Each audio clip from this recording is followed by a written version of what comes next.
Kinshasa semble être dans la stratégie, dans la théorie du pourrissement de la situation. Il y a une complicité. Et donc, nous devons nous asseoir, savoir qu'est-ce qui se passe. Ce n'est pas que nous manquons de militaires. Et depuis lors, nous avons vu également les gouverneurs militaires ne s'occupent plus de la conduite des opérations. Ils réclament haut et fort qu'ils ne s'occupent que de l'administration et du développement. Donc par conséquent, mais ce qu'ils appellent il ne faut plus rien attendre de ce gouverneur militaire, moins encore de l'état de siège. C'est ce qu'il dit, que ne lui posez plus, demandez plus de comptes à propos de la conduite des opérations, demandez-lui des comptes à propos du développement. Mais ce qu'ils appellent le développement, eh bien, c'est une opération de mafia. Dans les localités qui sont passées sous contrôle de l'ennemi, c'est des localités stratégiques. Même si on le minimise, on dit, voilà, aujourd'hui, le M23 n'arrive pas à s'emparer de la ville de Goma, mais les localités qu'ils ont déjà conquises, c'est déjà important. Les localités conquises représentent plus du double de la superficie du Rwanda, mais également une étendue que le Rwanda n'avait jamais occupée, même en 2012. Prenez le cas de Lubero Sud. C'est une première. C'est une première que Lubero Sud soit occupée. C'est une première, c'est sous Tshisekedi que nous assistons à ça. Mais également, quand on dit que Goma n'est pas pris, c'est un euphémisme. Je viens de vous décrire comment Goma est asphyxié. C'est depuis le mois, je crois, d'octobre 2022 que l'ennemi occupe Kibumba. Et pour caractériser les Kibumba, c'est à combien de kilomètres de Goma? 27 kilomètres de Goma. Puis, depuis le 7 février 2024, l'ennemi a pris le contrôle de toutes les montagnes autour de la cité de Sake. Sake, c'est à l'ouest de Goma. Donc, Kibumba, c'est au nord. Sake, c'est à l'ouest. Et toutes les montagnes occupées.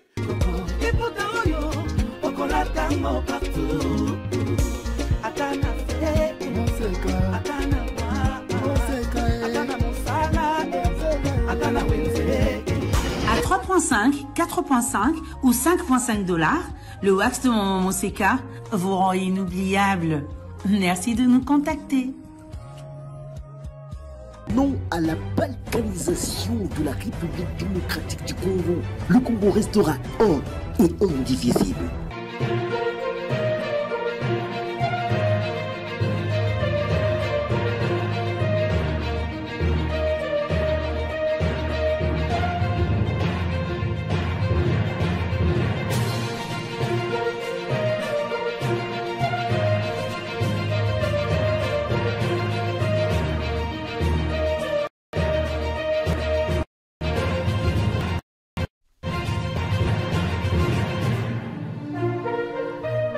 Le Congo est ce que nous avons de plus cher, le seul patrimoine que nous avons en commun. Pour cela, il nous faut lutter, nous lever comme un seul homme pour barrer la route aux démons de division et à toutes les velléités de balkanisation. C'est pour cela que Politicon s'inscrit dans cette vision de défendre à corps et à cri ce que nous avons de plus cher. Merci à vous tous qui nous soutenez, qui nous regardez de par le monde. Vous êtes en RDC, en Afrique, et même sur d'autres continents. Vous ne cessez de nous apporter votre soutien, et c'est pour cela nous vous en remercions énormément. Pour aujourd'hui, nous sommes là parce que le devoir nous appelle pour décortiquer l'actu de 24 dernières heures avec les indispensables, comme nous aimons bien les dire. Et aujourd'hui, le curseur s'est arrêté sur un des acteurs politiques. Il fait parler de lui. Il a été député national de la 3e législature, donc il est député honoraire, élu dans la ville de Goma. Il est enseignant à l'université de Goma. Il est premier vice-président de l'ESID, parti cher au leader Martin Fayulu Madidi, qui a lancé d'ailleurs les débats sur la cohésion nationale. Avec lui, on va évoquer tous ces sujets avec beaucoup de pertinence, beaucoup de détails. Vous l'avez sans nul doute deviné, il s'agit de Jean-Baptiste Kassekwa. Merci d'être venu. C'est un honneur de vous avoir sur notre plateau. Merci de l'invitation. C'est également un grand plaisir d'être sur ce plateau pour échanger, partager avec tous les téléspectateurs. Comment vous allez d'abord? Comment vous sentez-vous sur le plateau de Politico? C'est un plaisir, comme je l'ai dit si bien, pour aborder des questions de fond, surtout que je me sens très très ému de trouver que Politico est focalisé sur la thématique non à la balkanisation, qui nous tient à cœur à décider, parce que lors de notre congrès de Kisangani, nous avons adopté comme slogan Congo Ekolobo Moko. Et donc, Politico se focalise sur ces chevals de bataille non à la balkanisation. Eh bien, ça me fait énormément plaisir que d'y être accueilli. Vous êtes premier vice-président de l'ECD. Est-ce que c'est parce que votre leader intègre cette problématique sécuritaire dans son programme, ou c'était le choix de l'ensemble de vos pairs qui ont porté leur dévolu sur vous? À l'issue du Conseil national de notre parti qui s'est tenu du 1er au 5 mars de cette année, il a été demandé au président national du parti, le président Martin Fayoulou, de mettre en application les recommandations issues de ces conseils, parmi lesquelles celle de la restructuration du parti à tous les niveaux. Et c'est dans le cadre de cette restructuration que j'ai été nommé premier vice-président. Vous avez été nommé? Oui, tout à fait. Et c'est parce que votre leader fait de la question sécuritaire son cheval de bataille? Bien entendu, nous partageons ensemble avec lui cet engagement pour la défense de l'intégrité territoriale, la défense de la souveraineté de notre pays. Nous partageons avec lui un ensemble de valeurs, n'est-ce pas, qui caractérisent notre combat. Et donc, à mon avis, c'est fort de cette convergence que le choix est tombé sur moi à ce niveau de responsabilité, mais également sur beaucoup d'autres camarades à diverses fonctions, selon la décision signée par le président Martin Fayoulou le 30 juillet de cette année. Et le parti qui a été restructuré, et c'est en fonction de quoi? En fonction des enjeux qui pointent à l'horizon, ou en fonction de votre engagement, vous voulez vous engager davantage, comme d'ailleurs est la signification de votre parti, ECD?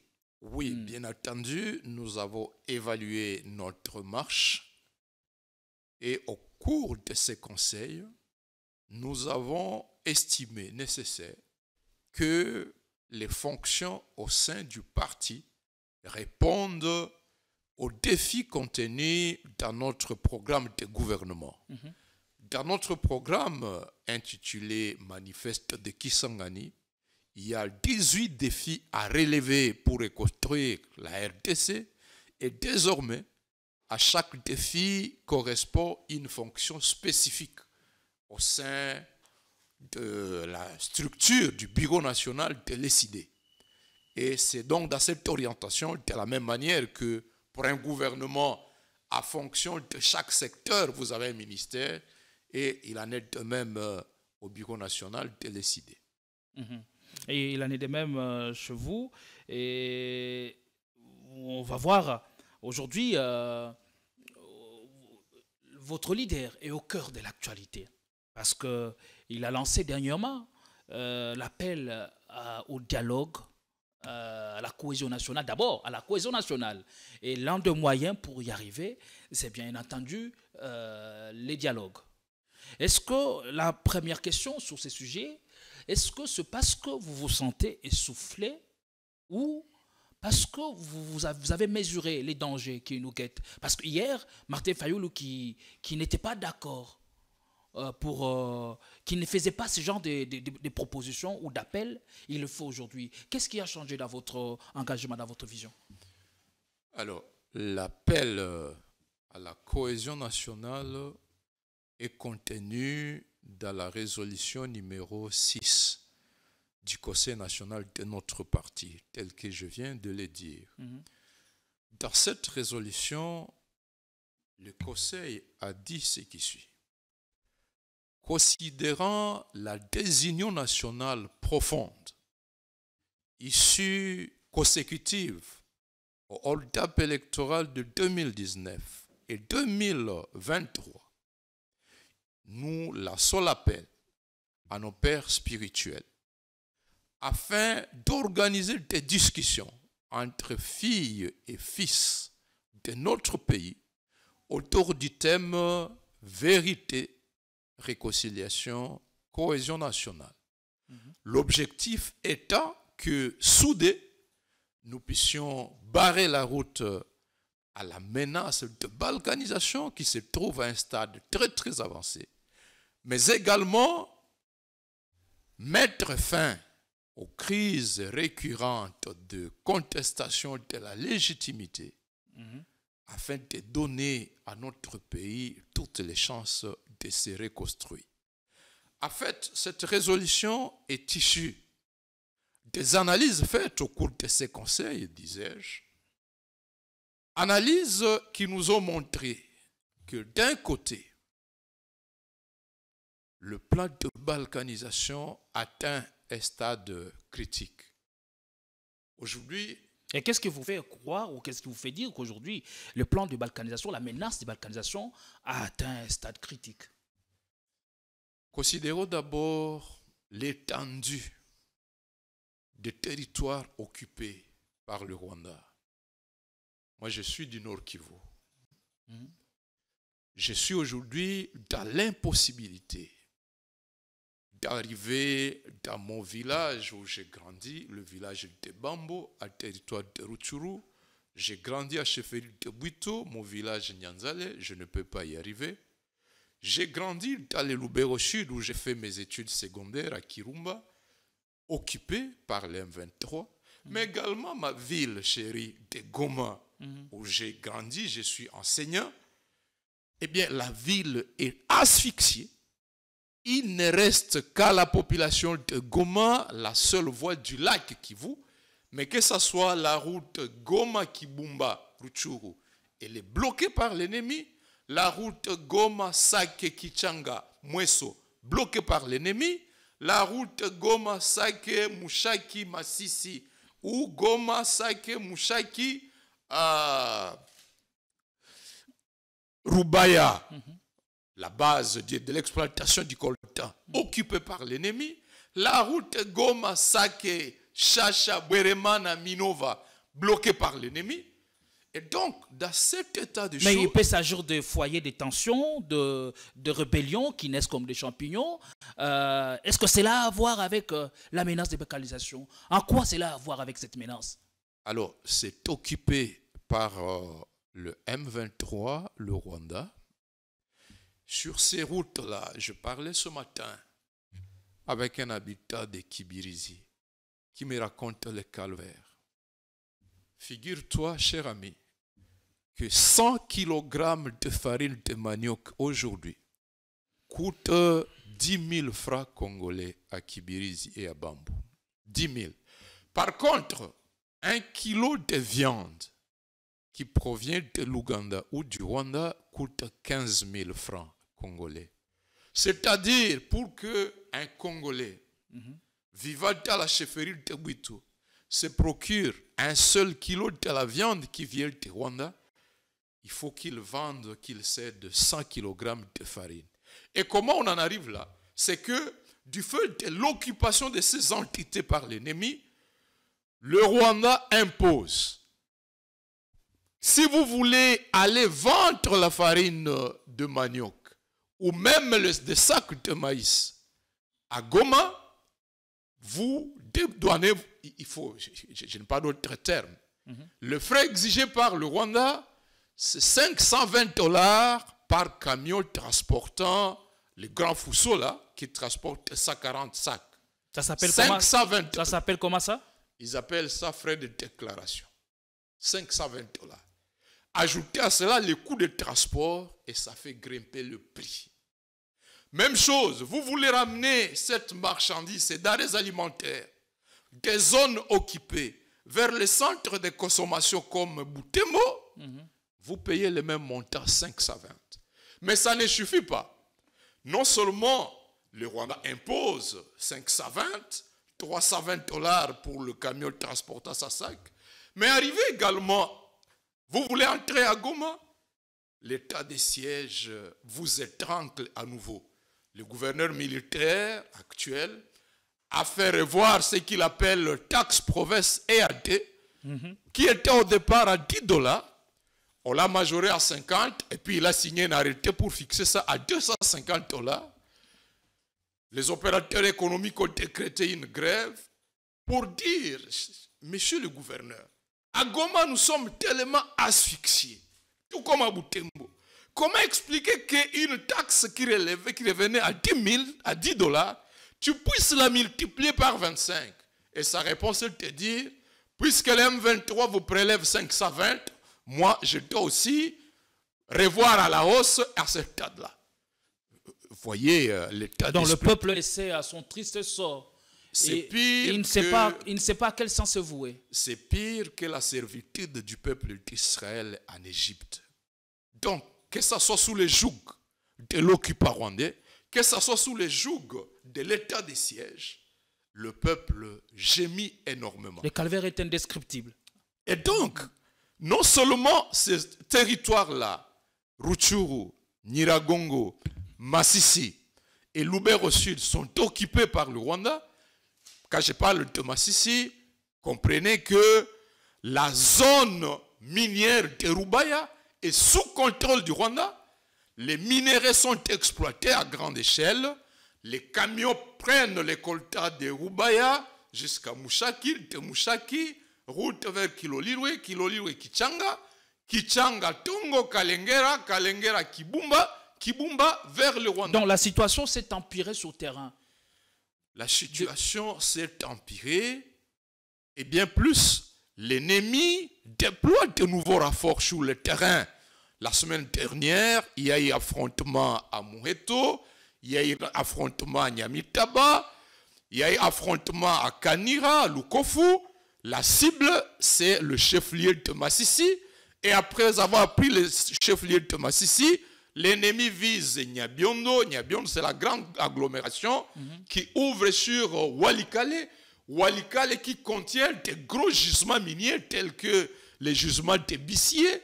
Le Rwanda ne veut pas laisser Walikale en dehors de son contrôle. Donc les localités qui sont passées sous contrôle de l'ennemi, c'est des localités stratégiques. Même si on le minimise, on dit voilà, aujourd'hui le M23 n'arrive pas à s'emparer de la ville de Goma, mais les localités qu'ils ont déjà conquises, c'est déjà important. Les localités conquises représentent plus du double de la superficie du Rwanda, mais également une étendue que le Rwanda n'avait jamais occupée, même en 2012.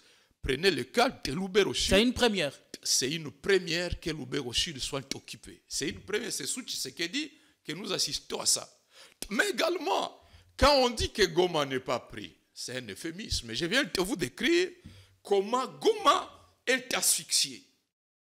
C'est depuis le mois, je crois, d'octobre 2022 que l'ennemi occupe Kibumba.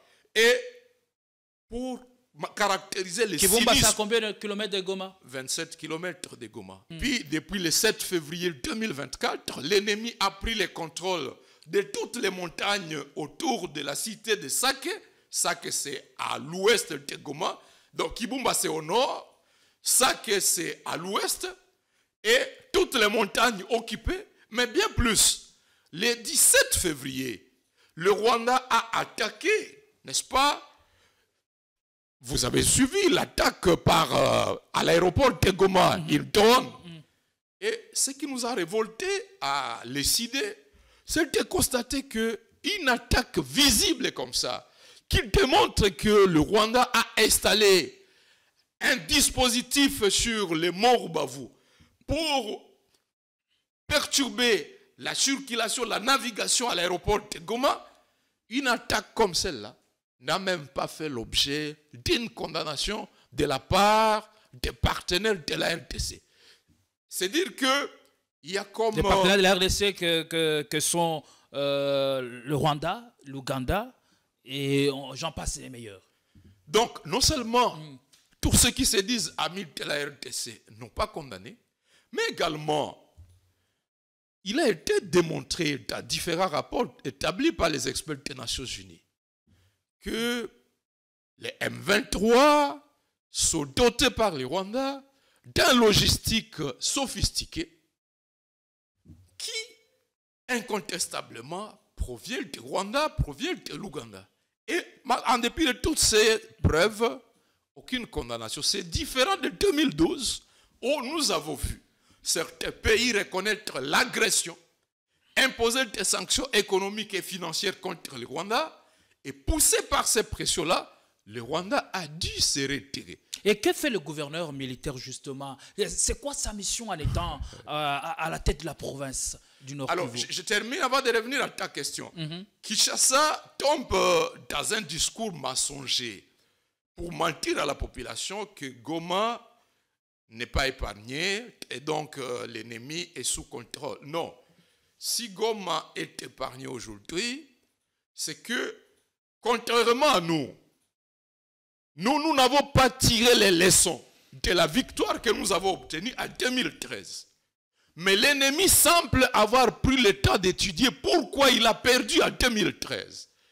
Et l'une des leçons qu'il a tirées, c'est de comprendre que à chaque fois qu'il prend le contrôle d'une ville importante de la partie est de notre pays, les Kinois dans leur ensemble, les Congolais qui sont dans la diaspora, ceux qui sont à Matadi, à Lubumbashi, à Kisangani, au Kasaï, à Bukavu, à Bunia, c'est alors qu'ils se réveillent et comprennent que le pays est menacé de balkanisation. On assiste à des mobilisations partout, des pressions contre les ambassades, et en retour, ces ambassades, États-Unis, Grande-Bretagne, Union européenne, font pression sur le Rwanda. Vous avez évolué, l'ennemi. Mais au sein de l'opinion, on estime que ce qui s'est passé en 2012 n'était rien, ce n'était pas une victoire remportée par les FARDC. On semble minimiser les efforts consentis par nos vaillants militaires. Il faut avoir du respect envers Lucien Baouma, envers Mamadou Ndala, envers tous ces vaillants militaires des FARDC. La situation de 2012 était pire que celle d'aujourd'hui. Le 20 novembre 2012, j'étais à Goma. Les M23 et les militaires rwandais ont pris le contrôle de la ville de Goma. Ils ont transformé la résidence du gouverneur en toilette. Ils ont pillé tous les véhicules de la ville de Goma. Ils ont gardé le contrôle de la ville durant 2 semaines. Avec la pression diplomatique consécutive aux manifestations vécues à Kinshasa et partout ailleurs, il y a eu une mobilisation diplomatique des chefs religieux qui ont fait une tournée en Occident. Eh bien, on a obligé au Rwanda de retirer ses troupes. Ils se sont retirés légèrement au nord de Goma, à Munigi, à moins de 15 km. Et c'était là que les FARDC, aidés par les vaillants combattants, les populations de Munigi, de Goma, de Nyiragongo, de partout, qui amenaient de l'eau aux populations, les chauffeurs de taxi-moto de la ville de Goma, qui transportaient le militaire sur les lignes de front, on a repoussé l'ennemi à partir de Munigi à Kibati, de Kibati à Kibumba, et Dieu étant, sous cette pression, les M23 c'est né, il y a eu le Bosco Taganda qui a fui vers le Rwanda, il y a eu le Makenga, et avec cet éclatement, les FARDC soutenus par la population ont continué à encourager des victoires jusqu'à la prise de Tchanzu le 5 décembre 2013, et les Congolais habitant le Nord Kivu s'est senti rétablie dans sa dignité. Ah ouais, aujourd'hui, nous n'avons plus cette armée qui a défait ce groupe armé pro-Tutsi, le M23. Où est partie cette armée? Ces militaires sont là et plus déterminés que jamais. Mais également les Wazalendo. Nous sommes en train de parler à l'essai de la cohésion nationale. Ceux qui, le premier, ont compris la gravité de la menace et se sont mobilisés, ce sont tous ces Wazalendo du Nord Kivu, toutes tribus confondues. Ils sont dit, c'est notre territoire orien. Et depuis 2002, ils sont sur la ligne de front jusqu'à ce jour. Et donc, les militaires sont là. Mais ce qui a changé, il y a beaucoup de choses différemment de 2013. D'abord, la chaîne des commandements. À ce temps-là, il y avait une unité de commandement. Général Issé Baouma, à la fois commandant de la région militaire et commandant des opérations sur l'ensemble de la province du Nord Kivu. Aujourd'hui, sous Félix, il nous est arrivé d'avoir 23 généraux au Nord Kivu. Une première. 23 généraux. 23. Donc, souterrain, il se pose un sérieux problème de commandement. J'étais deuxième vice-président de la commission défense et sécurité. Oui. J'ai eu l'avantage de rapporter tous ces éléments à la commission de défense. Je suis passé dans plusieurs médias pour dénoncer ça. Malheureusement, ça ne trouve pas de réponse. Donc, cacophonie dans la chaîne des commandements. Ça, c'est une première. Et qui entretient tout ça, selon vous? Mais est-ce qu'un général peut se retrouver à Rwindi, peut se retrouver à Rutshuru, peut se retrouver à Goma, sans l'aval de la maison militaire du chef de l'État? Et qui dit maison militaire? Eh bien, c'est un service sous le contrôle du président de la République. Et donc, si cette cacophonie est manifeste, depuis des années, ça ne date pas d'aujourd'hui, eh bien, celui qui doit répondre, c'est à ce niveau. Et dans cet environnement, que ferait le gouvernement militaire? Je vais poser la question de savoir qu'est-ce qu'il fait là? Quelle est sa mission au regard du pourrissement de la situation sur le terrain? Il y a une cacophonie terrible. On a dénombré un moment environ 23 généraux sur le terrain au Nord Kivu. Et ça ne date pas d'aujourd'hui. Déjà en 2019, novembre précisément, lorsque Félix a lancé ce qu'ils ont appelé opération grande envergure pour traquer les ADF à Beni, on a retrouvé environ 12 généraux à Beni. Et curieusement, 2 mois après, l'opération en question s'est enlisée. Le taux de personnes tuées à Beni est monté en flèche. Donc, il y a une confusion terrible au niveau de la chaîne des commandements, différemment de 2013, où Baouma, disais-je, a assuré l'unité des commandements. Mais à ce temps-là aussi, les commandements ont fait preuve d'un patriotisme hors pair. Parce que, contrairement aux arrestations, aux accusations qui sont soulevées aujourd'hui, il y a des généraux à prison, des accusations ça et là, des complicités avec ceci ou cela. À 2013, eh bien, les commandements semblent avoir été moins accessibles par les sollicitations de l'ennemi, mais également, il y a eu, de la part de Kinshasa, pour ce qui nous concerne aujourd'hui, des ordres contradictoires. Je peux donner 2 exemples. Un premier exemple, en plein état de siège, mais en juillet 2022, par un télégramme, on constate qu'on retire de compétences du gouverneur militaire la conduite des opérations. Et donc, depuis juillet 2022, le pseudo-gouverneur militaire est resté un gouverneur civil. Deuxième exemple, en septembre 2023, après la nomination de Peter Chirimwami général comme gouverneur intérimaire, il y a eu une initiative louable entre Wazalendo et les militaires. En moins de 2 semaines, ils ont libéré plus de 15 localités sur l'axe Sake-Kiloliwe-Kichanga. L'ennemi a subi une défaite terrible sur les montagnes d'Enduro. Des images ont montré, n'est-ce pas, des militaires rwandais tués sur le terrain. Les militaires congolais, aidés par les Wazalendo, sont allés même jusqu'à contrôler les montagnes de Bouiza. Bouiza, c'est près de Rutshuru, près de Tongo. Et les populations du Nord Kivu étaient en train d'espérer que Rutshuru serait libéré d'un peu de temps au cours du mois de novembre. Tout d'un coup, on a assisté à une trêve. Et lorsque je me suis posé, je renseigné, c'est que l'ordre est venu de Kinshasa. Après la trêve, eh bien, l'ennemi a récupéré toutes ces entités. Donc Kinshasa semble être dans la stratégie, dans la théorie du pourrissement de la situation. Il y a une complicité. Et donc, nous devons nous asseoir, savoir qu'est-ce qui se passe. Ce n'est pas que nous manquons de militaires. Et depuis lors, nous avons vu également les gouverneurs militaires ne s'occupent plus de la conduite des opérations. Ils réclament haut et fort qu'ils ne s'occupent que de l'administration et du développement. Donc par conséquent, mais ce qu'ils appellent il ne faut plus l'administration, rien attendre de ce gouverneur militaire, moins encore de l'état de siège. c'est ce qu'il dit, que ne lui posez plus, demandez plus des comptes à propos de la conduite des opérations, demandez-lui des comptes à propos du développement. Mais ce qu'ils appellent le développement, eh bien, c'est une opération de mafia. Voyez ce qu'ils appellent la construction des routes. Ils ont bradé toutes les taxes du Nord Kivu au profit des particuliers. 1 kilomètre de route qui était construit sous l'administration civile, peut-être à 1 million de dollars. Aujourd'hui, on vous dit c'est à 2 600 000, à 2 900 000.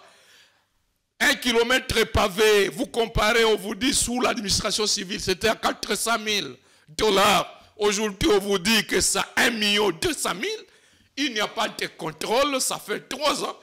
Les finances de la province du Nord Kivu et l'Ituri sont gérées en huis clos par un réseau qui va du gouvernement militaire à un cercle de conseillers à Kinshasa. Pas de contrôle, pas de compte à rendre chaque année. Et donc, c'est ce qu'ils appellent développement, administration. De l'autre, les opérations militaires, il faut prendre un haut gradé à l'état-major général FA de Kinshasa pour le nommer commandant région à tel endroit où les opérations sont confiées à des personnes qui viennent principalement du gouvernement. Il y a sur le terrain. Avec quel passé? Le passé m'importe peu. Mais c'est plutôt les résultats. La population se plaint et dit, mais à 4 jours, nous perdons Nyanzale, Kibiri, Ziruindi, Vichumbi. Pourquoi on n'évalue pas l'efficacité du commandement? À moins de 4 jours, on perd Miriki, Kanyabayonga, Kirumba, Kassé, Matembe, des entités énormes, des agglomérations peuplées, stratégiques. Le même commandement reste sur place. On n'évalue pas. Qu'est-ce qu'il y a derrière ça? Et à chaque fois que ces entités sont occupées, l'ennemi, pour se moquer de nous, démontre qu'il a retrouvé des stocks de munitions, des stocks de vivres sur le terrain. Pendant que les Wazalendo manquent de quoi manger. Pendant que même des militaires n'ont pas eu l'occasion d'être servis de ces rations qui sont laissées au profit de l'ennemi. Pas de sanctions. Sanctions qui doivent être prises par qui? C'est par Kinshasa. Donc, quelque part, le militaire au front sont découragés par leur traitement. Bon, pas forcément découragés, mais les commandements posent problème. Et quand nous disons commandement, eh bien, ça va d'abord jusqu'à celui qui s'appelle être commandant suprême de l'armée. Merci beaucoup. Il n'y a pas de mauvaises troupes, dit-on. Okay. Mais je vais terminer. En 2013, nous avons également gagné une victoire diplomatique. La délégation qui était à Kampala, ce que l'on a appelé le pourparlers de Kampala, cette délégation a réussi à démontrer que contrairement à la thèse que véhiculait le Rwanda et ses supplétifs du M23 d'alors, le fameux accord du 23 mars 2009 aurait déjà été appliqué par le gouvernement à plus de 110%. Et lorsque tous les partenaires internationaux qui étaient à Kigali, à Kampala, ont été informés de ça, parce que la chef ministre du Rwanda, Kiyonga, qui était le délégué de Museveni, assez pour parler, il a produit un rapport en février 2013, dans lequel il était démontré que tout ce que le fameux M23 réclamait ne tenait pas la route, que ces accords avaient déjà été appliqués, et que c'est le M23 qui n'avait pas appliqué ces engagements. Tous les partenaires ont compris que c'était une agression. Et pourquoi cette renaissance, le M23 revient aujourd'hui à la surface et réclame de la tenue des accords du 23 mars? Pourquoi ça? C'est parti comment? Comment on en est arrivé là? Alors, l'une de nos erreurs, c'est qu'on n'a pas une mémoire institutionnelle. C'est comme si Félix est arrivé pour recommencer à zéro.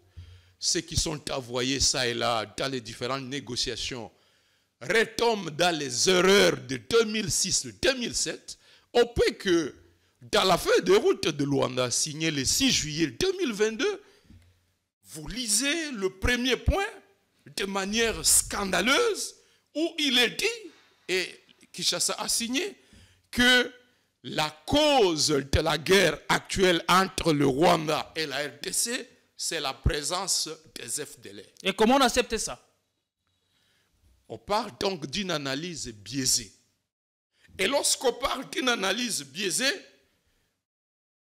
on nous impose des schémas qui n'ont rien à faire avec la réalité. Ce n'est plus le M23 qui est dans les viseurs. Et lorsqu'on nous parle aujourd'hui du schéma de Luanda, nous sommes à côté. Deux choses graves. La première, c'est que à Luanda, le Rwanda dit, vous lisez le communiqué du 25 mars 2024, que pour lui, cessez-le-feu signifie accord entre le M23 et le gouvernement. Et que tant qu'il n'y a pas accord entre gouvernement et M23, il n'y a pas cessez-le-feu. Raison pour laquelle sur le terrain, vous voyez que le Rwanda déploie de matériel, les offensives continuent, les rafales de matériel, je vous disais, Massissi Centre, Walikale sont téléviseurs, Boutemou est téléviseur, parce que pour le Rwanda, il n'y a pas de cessez-le-feu. Dans l'entretien, Kinshasa nous dit, pour dire, on a gagné un cessez-le-feu depuis le 4 juillet, le cessez-le-feu a été renforcé le 19, c'est une première distraction. Une deuxième distraction, c'est que le 26 avril, Kinshasa a présenté ce qu'il a appelé un plan de neutralisation des FDLR. Ce n'est plus un plan de neutralisation du M23. C'est un plan de neutralisation des FDLR. Comme on dirait qu'entre le FDLR et le M23, le FDLR est un groupe armé plus maîtrisé que ne l'est le M23. Mais c'est depuis longtemps que nous savons que FDLR, c'est un fonds de commerce, c'est un alibi du Rwanda. C'est l'alibi que le Rwanda a brandi pour justifier la guerre de l'AFDEL en 96-97. Et pourquoi? Et comment on tombe dans ces pièges? Est-ce qu'on tombe dans ces pièges? Soit c'est par naïveté, mais je suis tenté de penser que c'est par complicité. Parce que Félix lui-même, à la tribune des Nations Unies, en 2022, il a dit, mais est-ce que le Rwanda est capable de nous dire quelle portion du territoire rwandais les fameux FDLR auraient déjà attaqué? Combien de FDLR reste-t-il?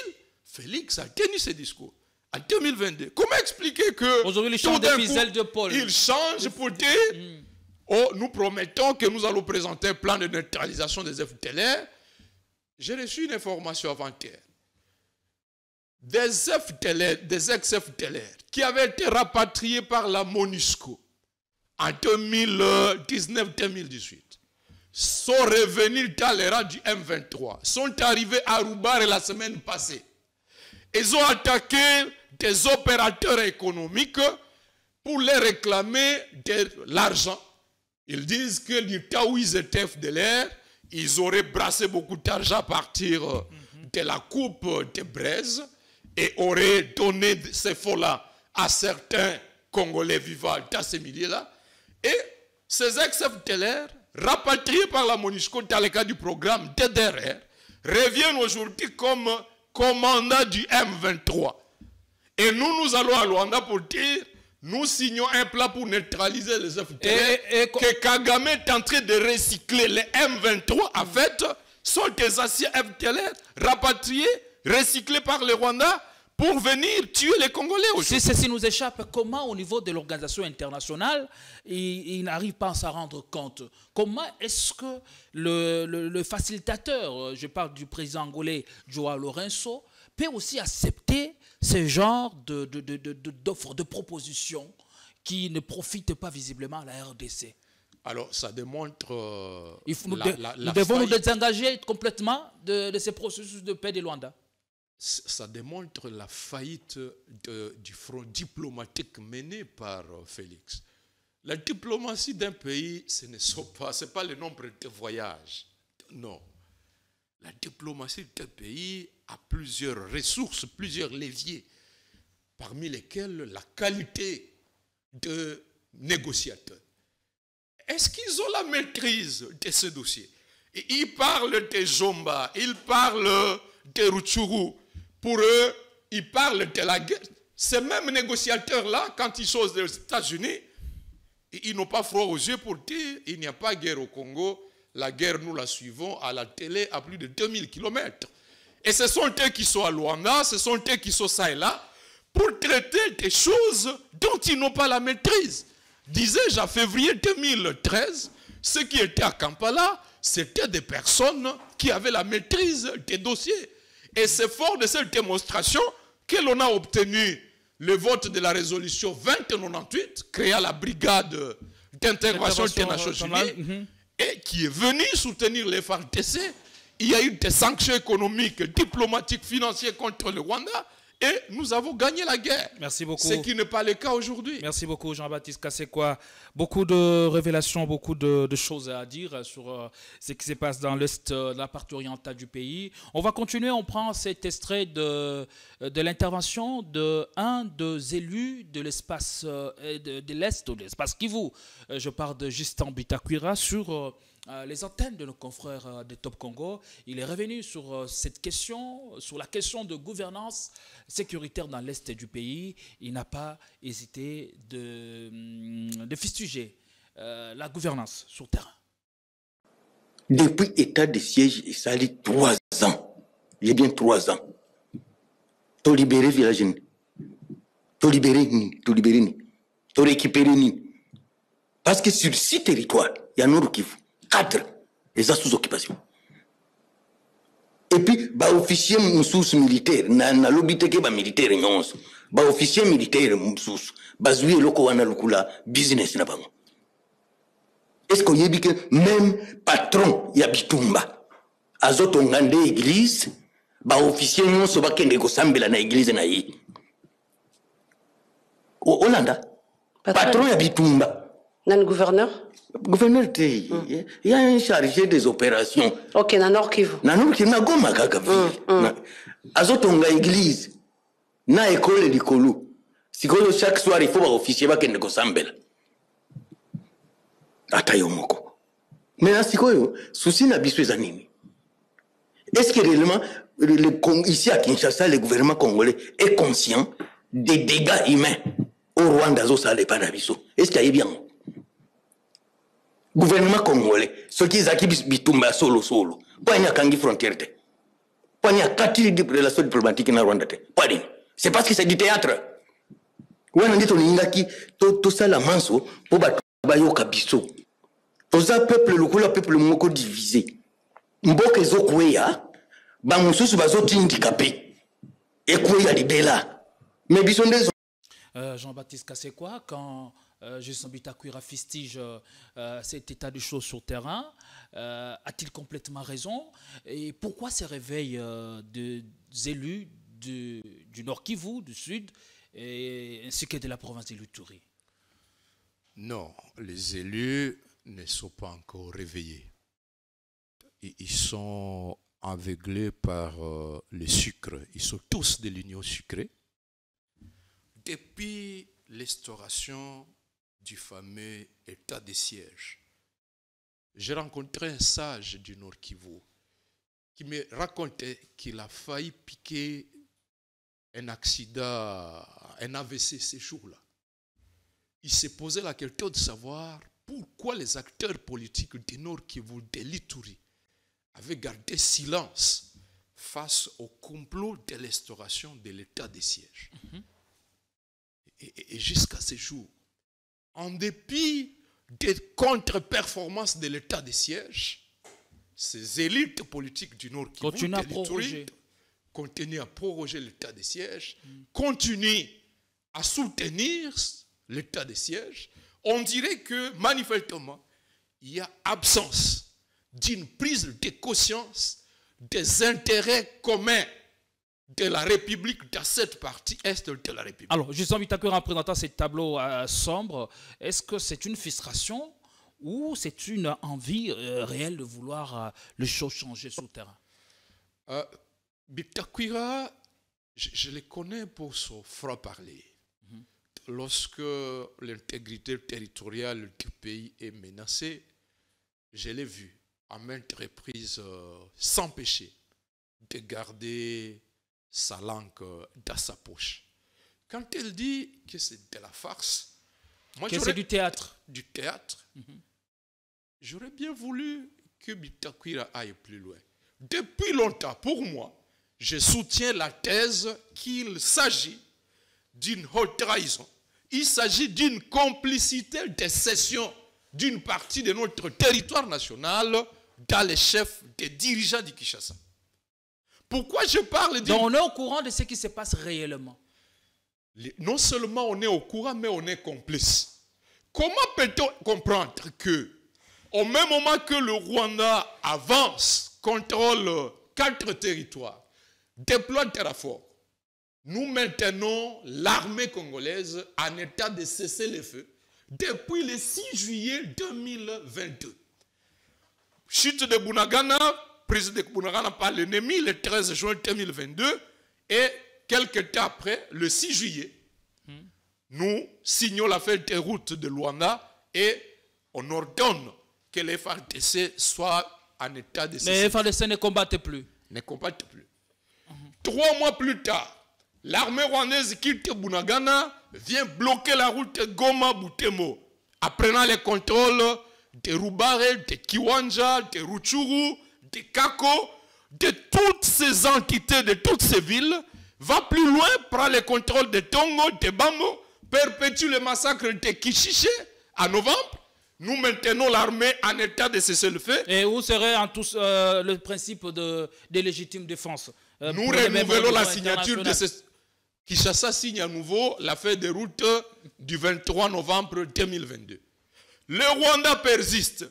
Le 26 janvier 2023, le Rwanda prend le contrôle de Kichanga, bloque la route Goma-Sake-Kichanga. Nous maintenons le cessez-le-feu. Tout au long de l'année 2023, les FARDC se réveillent, piqués par la colère, comme je l'ai dit, septembre 2023, aidés par le Ouazalendo. Ils rouvrent la route, ils récupèrent Mouchaki, ils rouvrent la route Kichanga, Saki, Kiloliru et Kichanga. L'ordre vient d'ici pour dire vous êtes en cessez-le-feu. Et l'ennemi reprend le contrôle de toutes ces entités-là.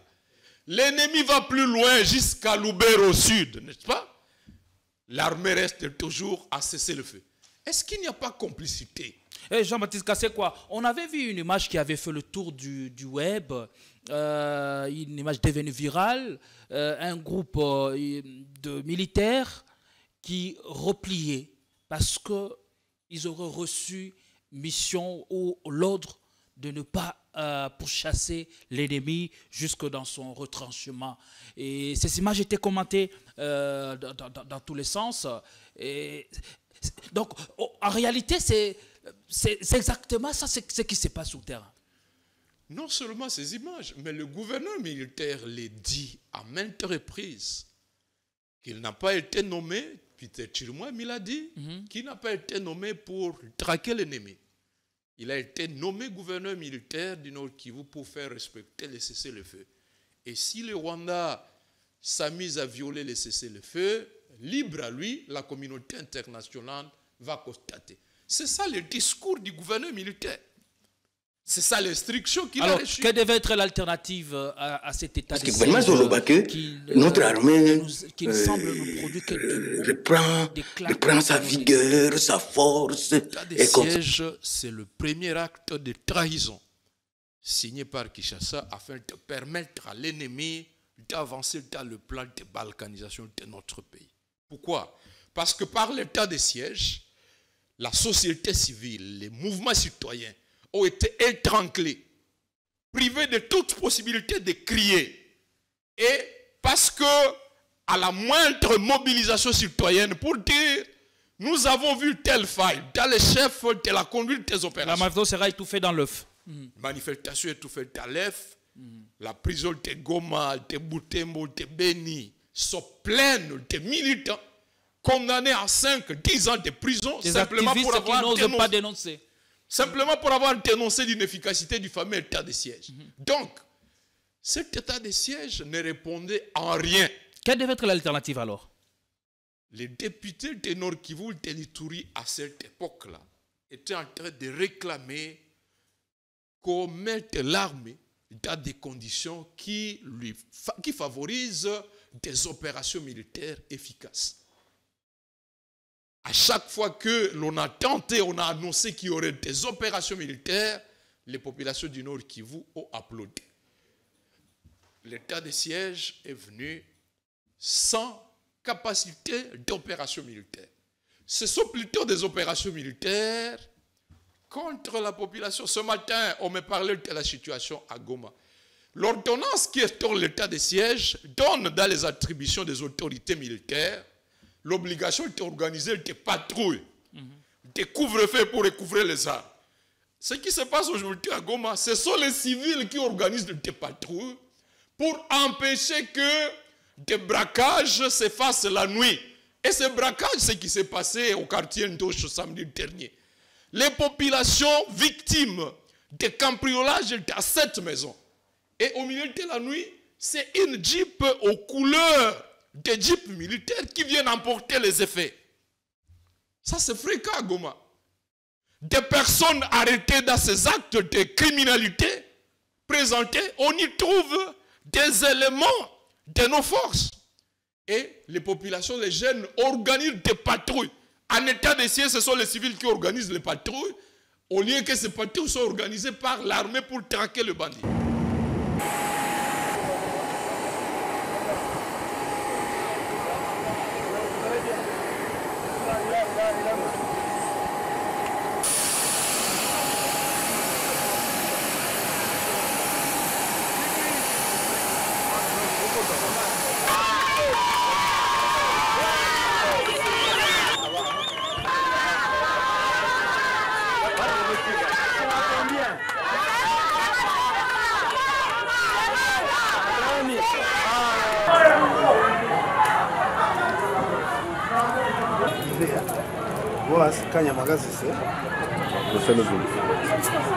Ça, c'est le premier dépôt. Hein.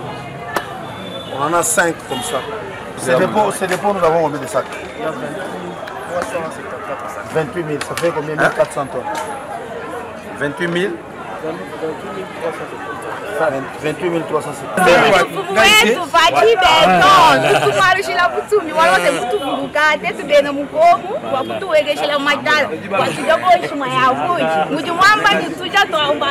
Merci beaucoup, les services nationaux, merci beaucoup. Il va sur ma sac pour 82 500.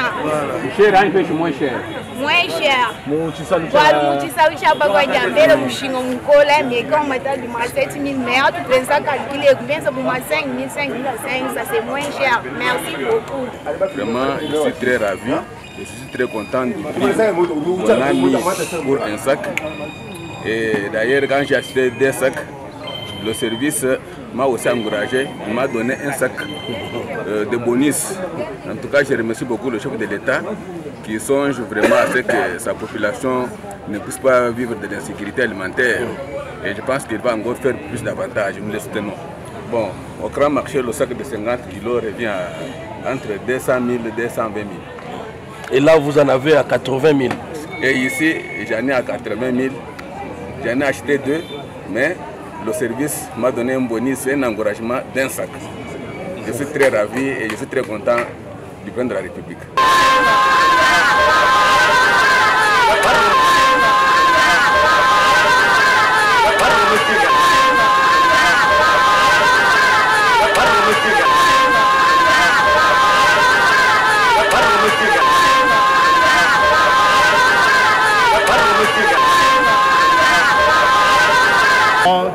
Tout la tasse il a wabunyu kudi Félix Antoine Sekretino wa mujumwe mwempo jutu achilo mu bana ba mwena kasai Zambia mujula mu beneshe mudombela Zambia mulama mwesha makani Passa gidina National professeur merci mingi parce que asali bisuba masango patolia bien na bana na ndafu. D'accord.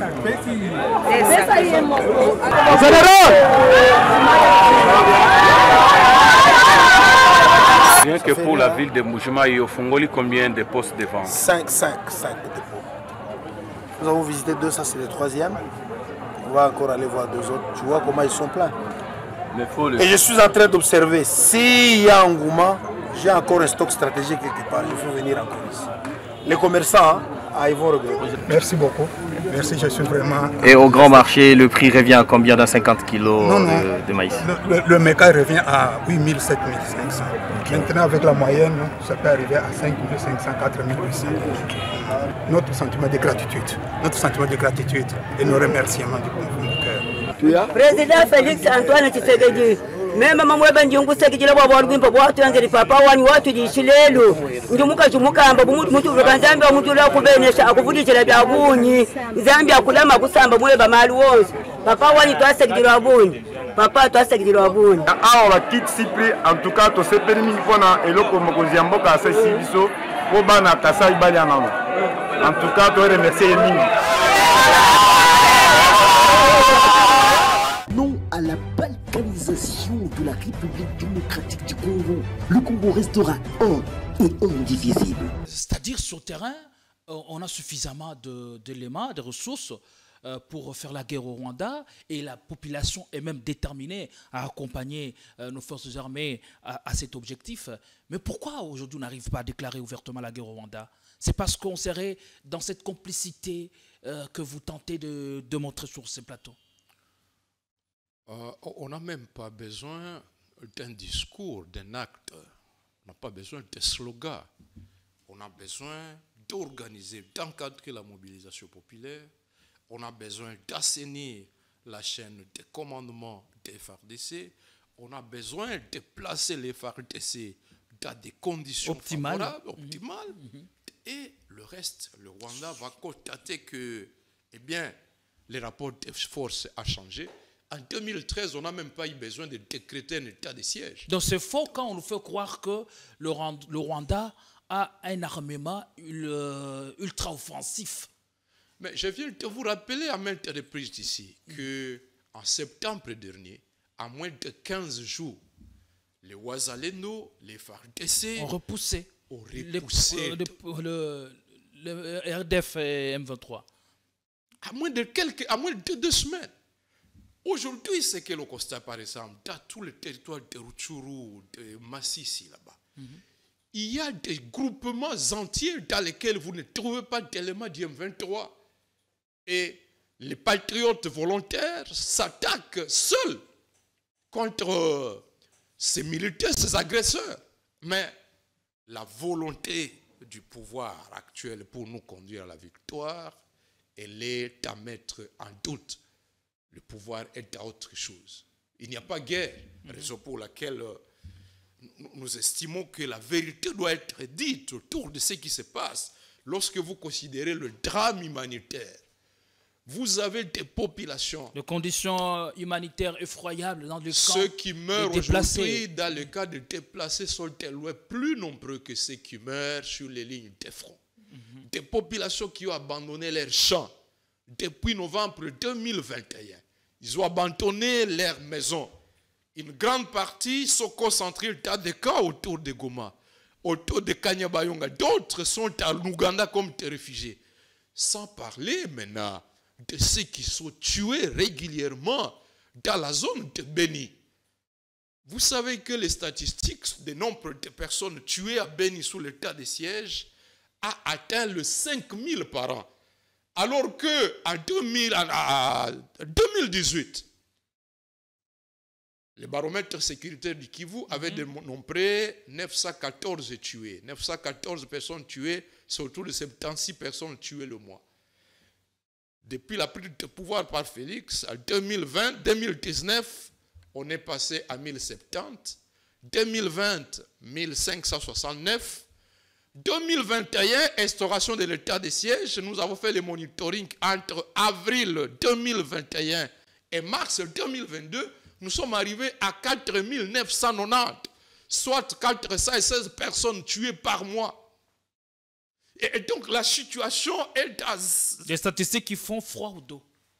Pendant ce temps-là, à Kinshasa, on dit, bon, Goma n'est pas encore pris, et donc la situation est sous contrôle. Et avec tout ça, pensez-vous que l'appel au dialogue est à même de résoudre tout ça? Alors, deux inquiétudes au niveau de l'ECD. La première, c'est que toute chose restant égale par ailleurs. Si nous ne freinons pas l'avancée de l'ennemi aujourd'hui et qu'on laisse à l'ennemi prendre un nouveau verrou demain, un verrou soit de Masisi, de Walikale ou de Boutemo, la fabrication du Rwanda appelée M23 AFC va se retrouver dans une position identique à celle de 98, celle du RCD, et va réclamer qu'on remette les compteurs à zéro pour nous imposer un Sun City bis. Et Sun City bis qui signifie on met la croix sur l'ordre institutionnel et constitutionnel est acquis à Sun City en 2003. Alors qu'à Sun City, nous nous sommes mis d'accord sur comment on accède au pouvoir, comment on exerce le pouvoir, comment on doit quitter le pouvoir. Alors comment le dialogue résorberait cette crise? C'est la première inquiétude. La deuxième inquiétude, c'est que le hold-up de 2019, la manière dont Félix a pris le pouvoir en 2019, a créé une désunion totale au sein de la société. La manière dont le simulacre d'élection de 2023 s'est passé, avec des machines à voler et distribuer ça et là, avec une campagne électorale sans règles. Il y a des communautés qui ont été... La frustration, la désunion a atteint à nouveau des dimensions plus inquiétantes. La Bible dit, un royaume divisé ne peut pas subsister, ne peut pas gagner la guerre. Raison pour laquelle les idées appellent à la cohésion nationale. Nous estimons que si cette désunion persiste, et lorsque vous attendez ce qui se passe dans la boîte noire de l'Union sacrée, agenda de changement ou de révision de la Constitution, agenda de tripatouillage à nouveau de la CENI, de la Cour constitutionnelle, a vu de donner une victoire fabriquée à un fameux dauphin qui serait fabriqué d'ici 2028. Les dauphins qui seraient Martin Fayoulou, selon ce qui se raconte au sein de l'opinion. Martin Fayoulou a été élu par 62% des Congolais en 2018. Mais vous restez sur la victoire de 2018 alors qu'il faut évoluer. Il n'a pas besoin d'être... Mais je suis en train de vous parler du bilan de Félix qui sont aux yeux.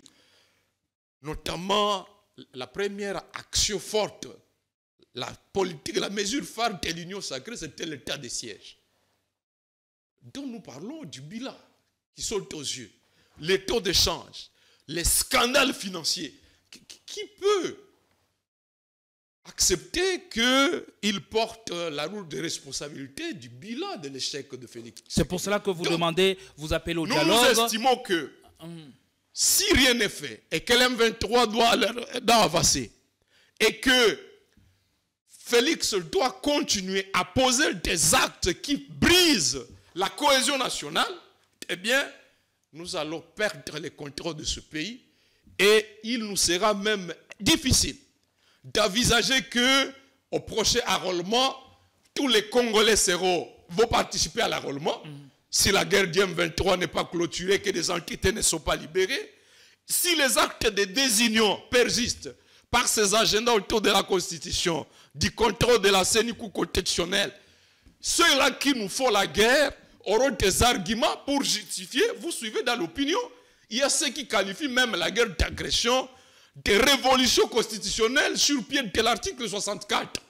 C'est une preuve que la société congolaise est désunie. Alors, cela étant, est-ce que cette démarche devrait venir de vous ou bien de celui qui a l'impérium, de celui qui est au pouvoir? Puisque, après tout, c'est vous qui proposez cet appel, vous lancez cet appel au dialogue. Est-ce que celui qui doit réunir les cadres ou accepter, va-t-il vous prendre au sérieux? C'est comme ça que beaucoup disent que vous êtes en train d'accompagner le régime où Martin Fayoulou endosserait le rôle de préparer l'opinion à ce que veut ou à ce que déjà à ce qui s'est traméré dans le cercle du pouvoir. Martin Fayoulou est préoccupé de la menace de balgatination, de constater que si rien n'est fait, nous risquons de revivre l'expérience douloureuse de nos ancêtres, voir le Rwanda venir nous placer à la tête de la République ici,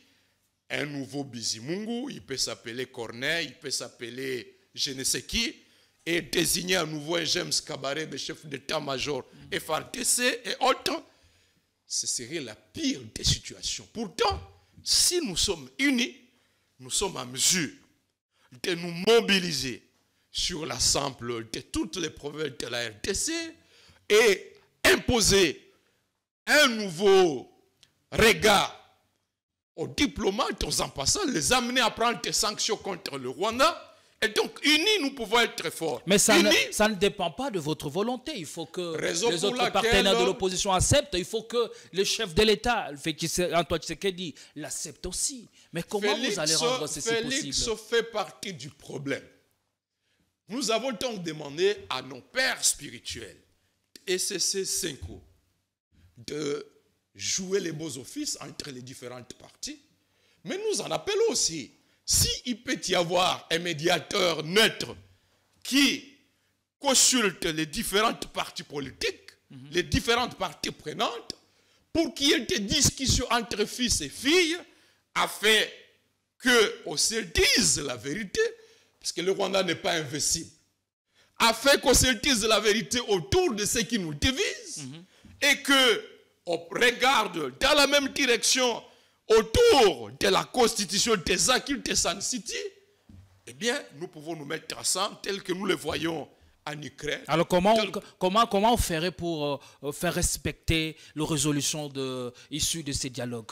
Eh bien, nous partons par exemple de l'expérience de 2016, le pourparlers de la Saint-Sylvestre avec la Senko.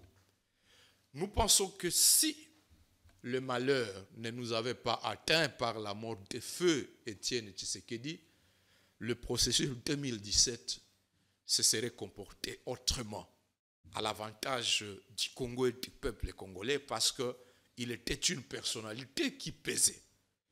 Et donc, il est possible que, de la même manière qu'on s'est retrouvé en 2016, on s'est parlé pour dire le rassemblement sous feu Étienne Tshisekedi, on ne reconnaissait pas Kabila comme président à la suite du hold-up de 2011. Mais on s'est dit, est-ce que nous jetons le pays au péril?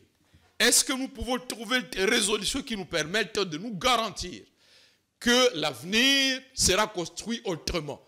Nous pouvons donc nous retrouver dans un cadre comme celui-là et adopter des résolutions, mettre des mécanismes de leur mise en application, des résolutions relatives à la conduite de la guerre. Bitakwira l'a dit, c'est du théâtre. Moi, je le dis plus fort, je dis, il y a une complicité. Est-ce qu'on peut se mettre à se regarder droit dans les yeux pour dire, voici ce que vous faites sur les lignes de front. Voici comment la conduite à l'Assemblée nationale le 26 avril 2021. On a voté une résolution créant une commission d'enquête sur le détournement des fonds alloués aux opérations. La commission a été bloquée. L'enquête n'a jamais donné quoi que ce soit. Ce n'est donc pas au niveau de cette Assemblée nationale que vous allez attendre la vérité. Donc, nous estimons qu'il faut un cadre. Est-ce qu'aujourd'hui vous serez en contact avancé ou en contact direct avec le pouvoir de Kinshasa? Nous sommes au regard en de ce que vous faites, avec, parce que vous y tenez, Alors, c'est notre proposition. Les autres peuvent aussi mettre sur table leurs propositions de sortie de crise. Nous ne sommes pas d'accord avec ceux qui estiment que la guerre d'agression serait la solution à la qualifiant d'application de l'article 64. Nous nous disons, nous ne voulons plus un Bizimungu et James Kabareb ici.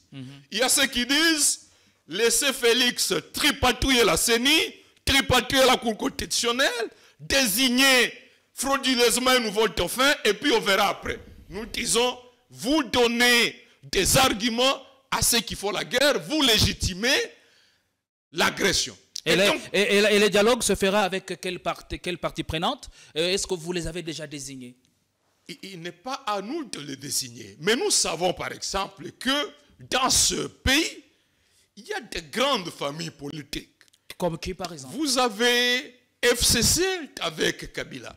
Vous avez l'Union Sacrée avec Félix. Vous avez la Mouka avec le président Martin. Vous avez Ensemble avec le président Moïse Katumbi. Vous avez le prix Nobel Mukwege et autres.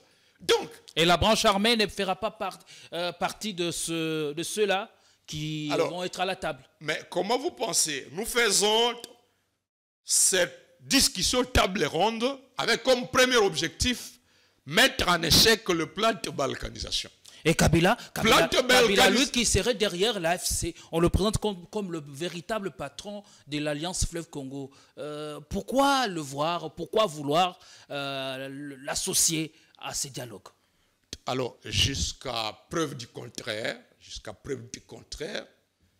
nous avons vu à la tête de l'AFC Nanga, nous voyons les Makenga et autres. Je disais, nous faisons la table ronde, le front contre l'agression. Je vois mal que Nanga vienne pour dire je viens me joindre à vous pour mettre en échec l'agression. Par contre, lorsque Tshisekedi persiste dans les schémas... Mais Kabila, c'est le véritable patron. C'est ce que le chef de l'État a affirmé lors de sa dernière sortie médiatique. Comment vous avez reçu ça? Raison pour laquelle nous disons table ronde sous le thème vérité, réconciliation, cohésion nationale.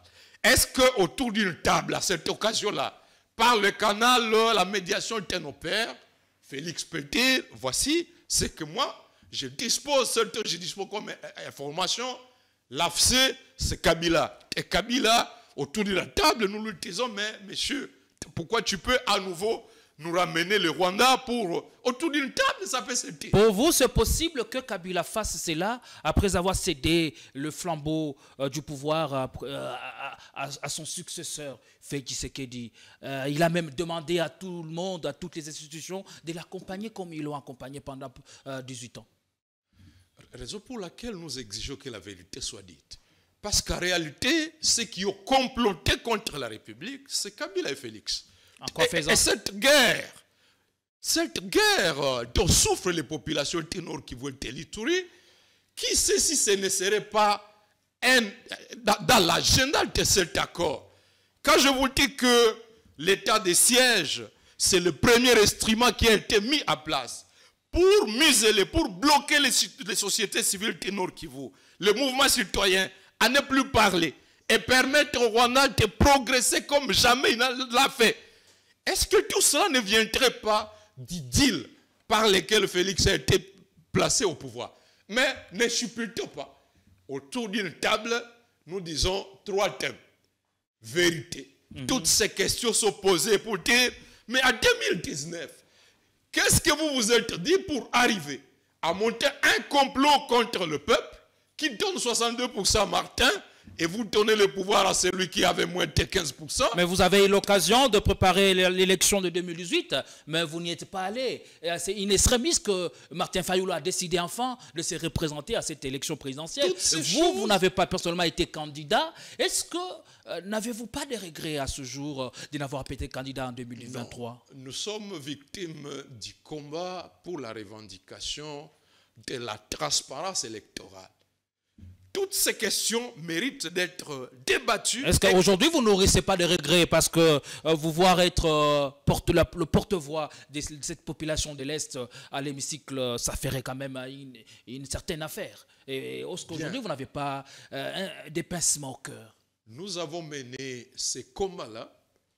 Notre crédibilité de menace n'a pas permis au pouvoir de s'arrêter. Le pouvoir ne nous a pas écoutés. Mais le chaos a été visible aux yeux de tous. Nous disons, nous n'abandonnons pas. Mais nous devons prendre des mesures pour que demain,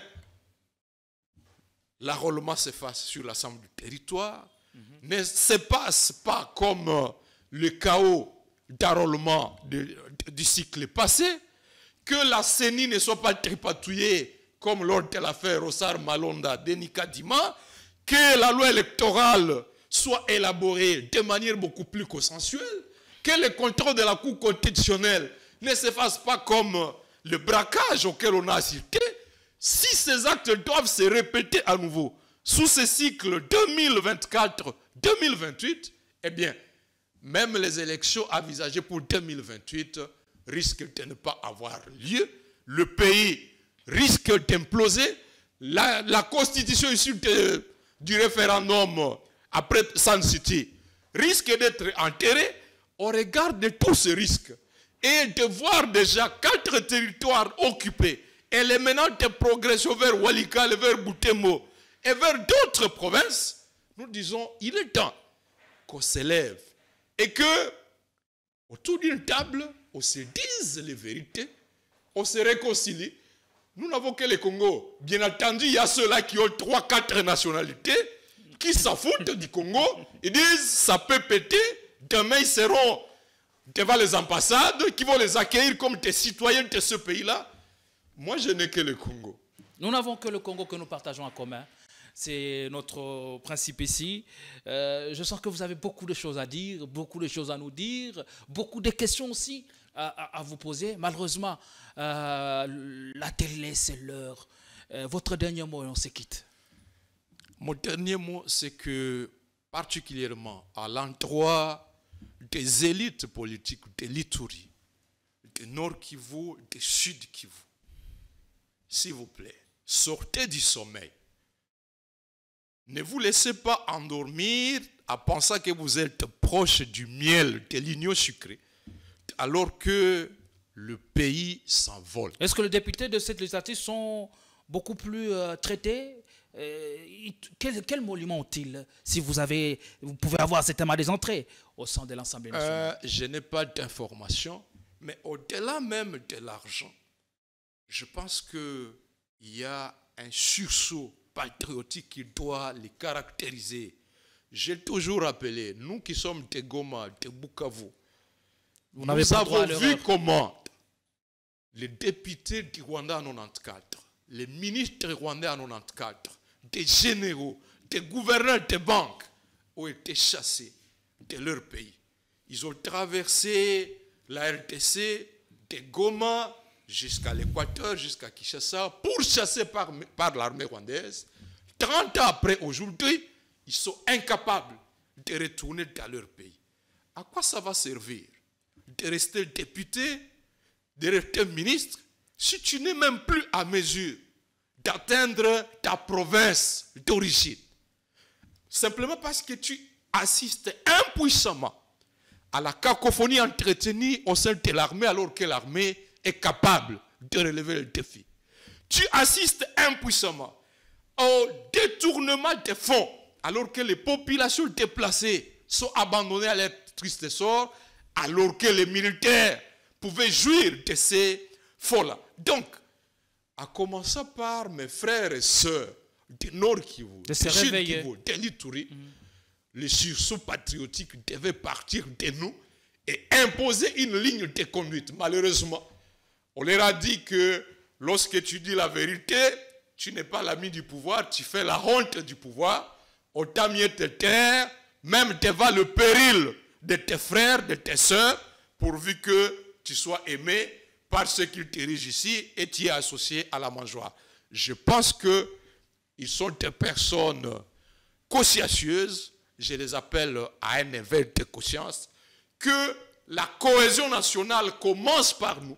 Et de cette manière, nous mobilisions ceux de Bandundu, ceux de l'Équateur, du Kasaï, du Katanga, de Kinshasa, pour dire, s'il vous plaît, voici la menace telle qu'elle se présente.